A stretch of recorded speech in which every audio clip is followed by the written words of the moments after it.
5.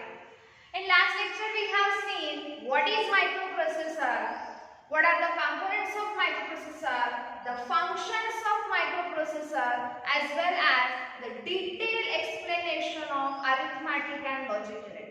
Fine. Today we are going to see how this microprocessor is being evolved. मतलब microprocessor evolve कैसे हुआ, कहाँ से आया, सबसे पहले क्या आया, उसके बाद क्या आया, अभी क्या चल रहा है, ये पूरी हम लोग बोल सकते हैं कि उसकी हिस्ट्री की स्टडी करेंगे. And this is the most important question for the board point of view. ठीक है, बहुत बार ये क्वेश्चन आया है, explain the evolution of microprocessor with one example each, और explain the generation of microprocessor with one example each. ठीक है, तो बहुत ही सिंपल है, जैसे मैंने यहाँ पे लिखा है वैसे ही आपको स्टडी करना है. ठीक है, अगर आप इस वैसे स्टडी करोगे तो आपको कुछ भी चीज रटने की जरूरत नहीं, आप सिर्फ पॉइंट वाइज ध्यान में रखो. ठीक है, आपको इजीली 3 to 4 मार्क्स मिल जाएंगे. समझ में आया? अब देखो ये माइक्रोप्रोसेसर का इवोल्यूशन कैसे आया. तो ये जो इवोल्यूशन है उसको हम लोगों ने 5 जनरेशन में डिवाइड किया है. Okay, the evolution of microprocessor has been divided into 5 generation. First generation, second generation, third generation, fourth generation and fifth generation. So let's see it one by one. So the first generation in 1971, okay, in 1971 Intel ने सबसे पहला microprocessor develop किया. तो अब आप बोलोगे कि 1971 में सबसे पहला माइक्रोप्रोसेसर आया, तो उसके पहले क्या आया? ठीक है, तो उसके पहले सेमीकंडक्टर टेक्नोलॉजी थी. ठीक है, तो सेमीकंडक्टर टेक्नोलॉजी में बहुत सारे इवोल्यूशन होते गए. ठीक है, बहुत सारे इवोल्यूशन होते गए, उसमें कुछ चेंजेस होते गए. उसके बाद ट्रांजिस्टर आया. ठीक है, अब उसके बाद 1950s के सेंचुरी में, ठीक है ना, मतलब 50s के सेंचुरी में क्या आया, आपका इंटीग्रेटेड सर्किट बना, जिसे हम बोलते हैं आईसी. ठीक है, इंटीग्रेटेड सर्किट बना. तो इंटीग्रेटेड सर्किट क्या क्या कंसिस्ट करता था, उसमें ट्रांजिस्टर थे, डायोड थे. ठीक है, उसके बाद एलईडीज थे. फाइन. अब ये सारे लोगों का मिक्स था, मतलब ये सारी चीजें एक सिंगल छोटे से इंटीग्रेटेड सर्किट में उन्होंने फैब्रिकेट की थी. फाइन. अब उन्होंने उसके बाद उसमें कुछ ना कुछ मॉडिफिकेशन किया, चेंजेस किया, कुछ न्यू इनोवेटिव आइडियाज डाली. तो नेक्स्ट जो टेक्नोलॉजी आई, या फिर हम उसको बोल सकते हैं उस जनरेशन को स्मॉल स्केल इंटीग्रेटेड सर्किट. ठीक है, या फिर स्मॉल स्केल लॉजिक. तो उसमें, ठीक है, उसमें आप क्या बोल सकते हो, एसएसआई में स्मॉल स्केल इंटीग्रेशन में वहां पे लॉजिक सर्किट उन्होंने फैब्रिकेट किया. ठीक है, जो हम लोगों ने लॉजिक सर्किट, लॉजिक गेट पढ़े ना, तो लॉजिक गेट का सर्किट उन्होंने एक सिंगल आईसी के अंदर फैब्रिकेट किया, जिसे हम बोलते हैं स्मॉल स्केल इंटीग्रेशन. फाइन. अब उसके बाद उन्होंने एसएसआई में, मतलब स्मॉल स्केल इंटीग्रेशन में एक ही लॉजिक गेट का जो सर्किट है वो इंप्लीमेंट किया, फिर इंटीग्रेट किया. अब नेक्स्ट जो टेक्नोलॉजी आई उसे बोलते हैं मीडियम स्केल इंटीग्रेशन. ठीक है, मतलब एमएसआई. ठीक है, मीडियम स्केल इंटीग्रेशन में क्या हुआ, मोर देन 100 लॉजिक सर्किट्स या फिर more than 100 logic gates were integrated with in a single IC. एक आईसी के अंदर 100 से ज्यादा लॉजिक गेट्स को उन्होंने क्या किया है, इंटीग्रेट किया. फिर लॉजिक सर्किट को उन्होंने क्या किया है, इंटीग्रेट किया. फाइन. अब उसके बाद मीडियम स्केल इंटीग्रेशन के बाद आई large scale integration, that is nothing but LSI. ठीक है, लार्ज स्केल इंटीग्रेशन. उसमें क्या किया, more than 1000 logic gates were और more than 1000 logic circuits were get fabricated within a single integrated circuit. छोटे से आईसी के अंदर 1000 से भी ज्यादा लॉजिक सर्किट्स या फिर लॉजिक गेट्स को उन्होंने क्या किया है, इंप्लीमेंट किया है. फाइन. अब जैसे ही ये लार्ज स्केल इंटीग्रेशन गया, एलएसआई गया, तो उन्होंने फिर से कुछ इनोवेशन किया. और उसके बाद अभी जो हम जनरेशन में चल रहे हैं वो वीएलएसआई या फिर एसएलएसआई के जनरेशन में चल रहे हैं.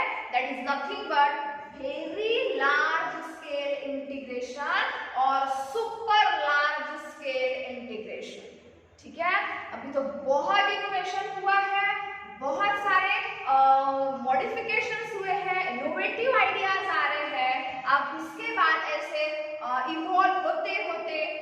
हम लोग क्या आ गए, जनरेशन में डिवाइड किया गया है इसकी स्टडी करने के लिए, क्योंकि हर एक कंप्यूटर स्टूडेंट को पता रहना चाहिए कि माइक्रो प्रोसेसर का इवोल्यूशन कैसे हुआ, कहाँ से आया, सबसे पहले क्या आया होगा, फिर उसके बाद हमने क्या इंप्लीमेंट किया, फिर क्या मॉडिफाई किया और अभी क्या चल रहा है। ठीक है, तो हम देखते हैं सबसे पहले फर्स्ट जनरेशन में 1971 में इंटेल कंपनी ने 4004 माइक्रो प्रोसेसर डेवलप किया जो 4 बिट का था। ठीक है, हाउ मेनी बिट्स, 4 बिट का इंटेल ने 4004 नाम का माइक्रो प्रोसेसर डेवलप किया जो स्पेसिफिकली कैलकुलेटर में यूज होता है। ठीक है, कैलकुलेटर में सिंपल अरिथमेटिक ऑपरेशन परफॉर्म करने के लिए ये माइक्रो प्रोसेसर को उन्होंने डेवलप किया। अब 1972 ने, ठीक है, 1972 में उन्होंने कुछ मॉडिफिकेशन किया और उसके बाद एक नया general purpose micro processor develop हुआ जिसका नाम है 8008। इंटेल ने ही डेवलप किया, इसलिए हम बोलते हैं उसको इंटेल 8008 माइक्रो प्रोसेसर। ठीक है, जो कितने बिट का है बेटा, 8 बिट का माइक्रो प्रोसेसर है और वो जनरल पर्पस है। ठीक है, मतलब स्पेसिफिकली किसी डिवाइस के लिए उन्होंने डिजाइन नहीं किया था। है, अब उसके एग्जांपल अगर देखेंगे तो आपको एक दो एग्जांपल लिखना है जो आपने यहाँ पे लिखा, इंटेल 4004 एंड इंटेल 8008, बस यही एग्जांपल लिखने, बाकी दिमाग को ज्यादा प्रेशर मत करो। ठीक है, जो है वही लिखना है। अब सेकंड जनरेशन में आते हैं। सेकंड जनरेशन में क्या हुआ, 1974 में इंटेल का ही एक नया माइक्रो प्रोसेसर आया जिसका नाम है 8080। 8008 के बाद, ठीक है, 8008 के बाद एक नया माइक्रो प्रोसेसर इवॉल्व हुआ, इनोवेट हुआ जिसका नाम है 8080 जो 8 बिट का माइक्रो प्रोसेसर है। और वो किस डायरेक्शन में डेवलप किया गया, ताकि वो कंप्लीट माइक्रो प्रोसेसर सिस्टम करके आप उसको यूज कर सकते हो। Specifically it was designed that it should be used in a microcomputer. Microcomputer में यूज होना चाहिए। अब देखो वो माइक्रो प्रोसेसर आपका माइक्रो कंप्यूटर में यूज हो रहा है, मतलब उसके पास रैम है, that is random access memory, ROM है, read only memory, IO parts है, ठीक है, इनपुट आउटपुट सेक्शन, ठीक है, ड्राइवर्स है। तो ऐसे वो कंप्लीट माइक्रोप्रोसेसर सिस्टम करके यूज होना चाहिए, इसलिए उन्होंने क्या किया, इंटेल का 8080 माइक्रोप्रोसेसर डेवलप किया जो 8 बिट का था। ठीक है, अब जैसा इंटेल ने डेवलप किया वैसे दो कंपनी थी, ज़ाइलोग और मोटोरोला। तो ज़ाइलोग ने भी अपना एक माइक्रोप्रोसेसर दिया, ज़ाइलोग Z80, as well as Motorola M6800। ये दोनों भी 8 बिट के माइक्रोप्रोसेसर थे। ठीक है, अब उसके बाद 1976 में इंटेल ने ही 8080 के बाद का वर्जन मतलब 8085 माइक्रोप्रोसेसर डेवलप किया जिसकी स्टडी हमारे सिलेबस में है। मतलब ये जो अभी हम चैप्टर पढ़ रहे हैं वो स्पेसिफिकली फोकस है 8085 के ऊपर। ठीक है, अब ये जो माइक्रोप्रोसेसर है ये भी कितने बिट का है, 8 बिट का है। ठीक है, अब इसके एग्जांपल इन्हीं में से लिखना। एक तो आप लिख सकते हो Intel 8080, Intel 8085, Zilog Z80 as well as Motorola M6800। ठीक है, अब हम जाते हैं थर्ड जनरेशन पे। थर्ड जनरेशन में क्या हुआ, 1978 में 8085 के बाद वाला वर्जन मतलब इंटेल 8086। ठीक है, तो इंटेल ने 8086 16 बिट का माइक्रोप्रोसेसर डेवलप किया 1978 में। उसमें अब थर्ड जनरेशन की खासियत क्या थी कि जो फिजिकल मेमोरी है वो फिजिकल मेमोरी की साइज उन्होंने बढ़ा दी, 64 किलोबाइट कर दी।